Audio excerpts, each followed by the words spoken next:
Halo, assalamualaikum warahmatullahi wabarakatuh. Kami di sini akan menjelaskan tentang penyelesaian soal program linier dengan metode simplex. Sebelum kita masuk ke materi atau penjelasan, kita akan memperkenalkan diri terlebih dahulu. Sebelumnya, perkenalkan, nama saya Muhammad Gani Setara, NIM 19 10 10 1053, dan rekan saya Abdul Sabirin dengan NIM 19 18 10 10 1011. Oke, untuk selanjutnya kita langsung masuk saja ke soal. Soal program linier dengan metode simplex sebagai berikut. Perusahaan maju terus memproduksi dua produk, yaitu tisu dan kertas, yang akan melewati dua proses. Proses pertama memiliki 100 jam tersedia sebelum mesin diistirahatkan, dan proses kedua memiliki 42 jam tersedia sebelum mesin diistirahatkan.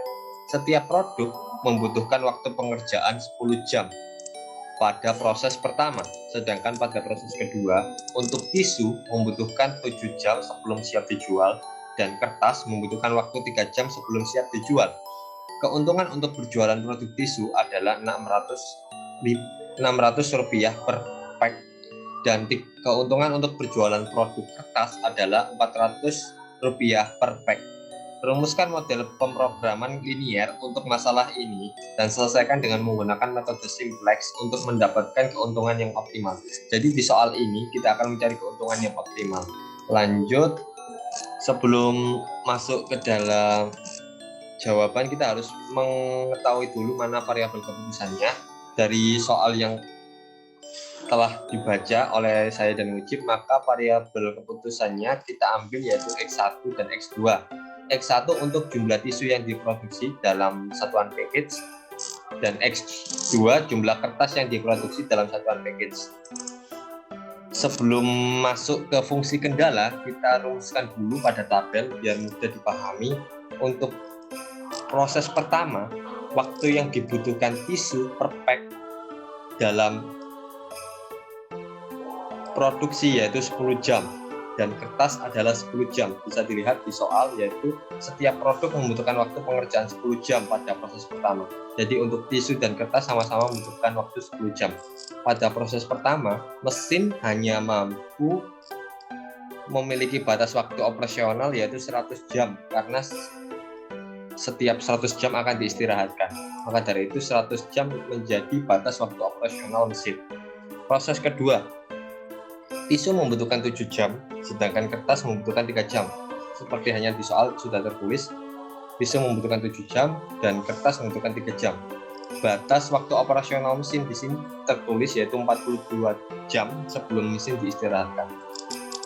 Sedangkan keuntungan seperti hanya yang kita baca di soal atau perintah di soal, yaitu mencari keuntungan yang optimal, yaitu keuntungannya yaitu kita akan mendapatkan 600 per pack untuk tisu, dan untuk kertas 400 per pack.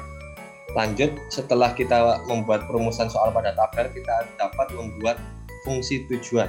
Fungsi tujuan yang pertama yaitu Z sama dengan 600 X1 plus 400 X2.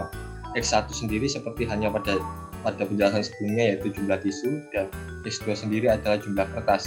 Untuk fungsi kendalanya, seperti hanya di tabel sudah terlihat, tinggal dibuat fungsi kendalanya yaitu 10X1 plus 10X2 kurang dari sama dengan 100, yaitu pada proses pertama untuk 10 jam pengerjaan per package tisu dan 10 jam pengerjaan per package kertas hanya boleh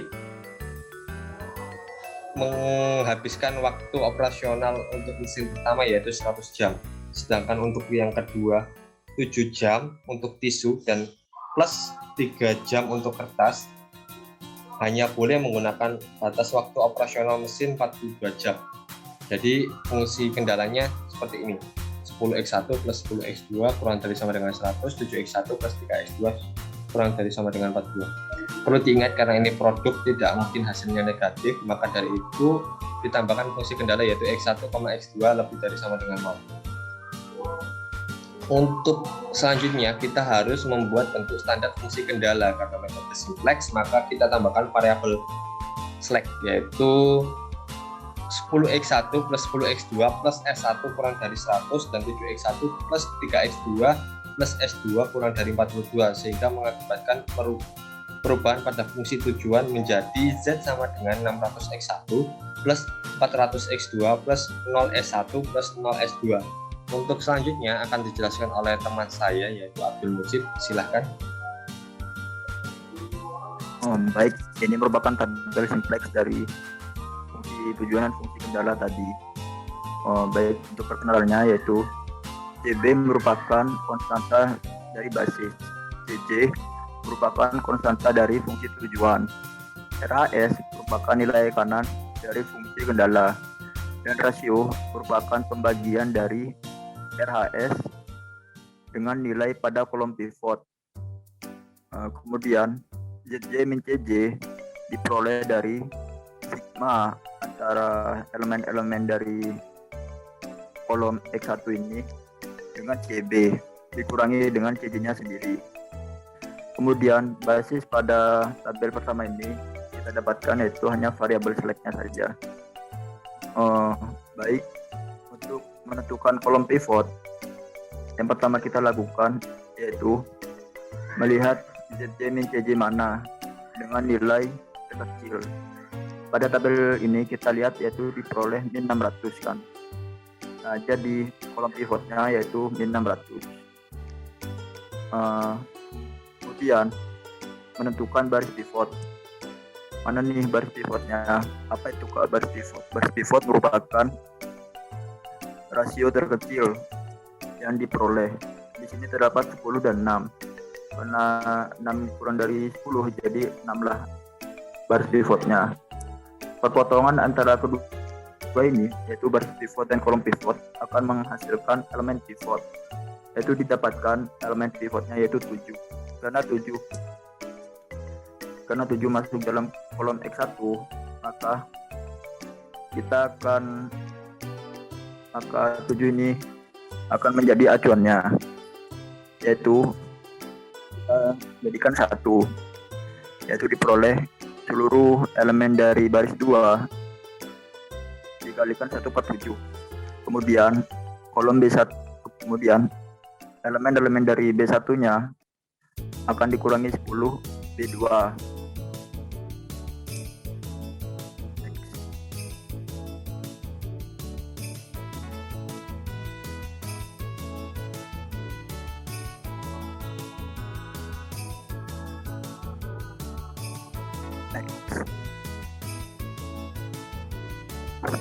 Baik, hasil OBE tadi akan diperoleh di tabel kedua ini.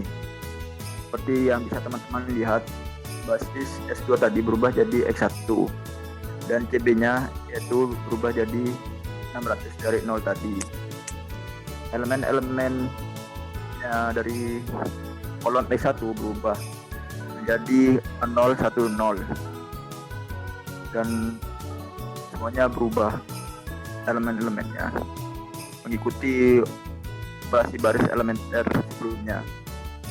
Kemudian yang angka kedua, untuk lebih mengoptimumkan lagi, kita mencari juga dengan cara simplex, yaitu kita tentukan dulu kolom pivotnya. Karena ZJ min CJ-nya yang terendah itu min 1000/7, sehingga diperoleh kolom pivotnya juga. Kemudian cari baris pivotnya, yaitu dengan nilai rasio terendah, yaitu didapatkan 7, sehingga 7 merupakan baris pivotnya. Kemudian perpotongannya antara baris pivot dan kolom pivot didapatkan 40/7, sehingga 40/7 menjadi acuannya. Sehingga bila kita melakukan operasi baris elementer akan diperoleh 7/40 dikali elemen-elemen dari barisan 1. Kemudian terus selanjutnya barisan B2 tadi, elemen-elemen barisan B2 tadi akan dijumlahkan dengan min 3/7 dari elemen-elemen pada B1.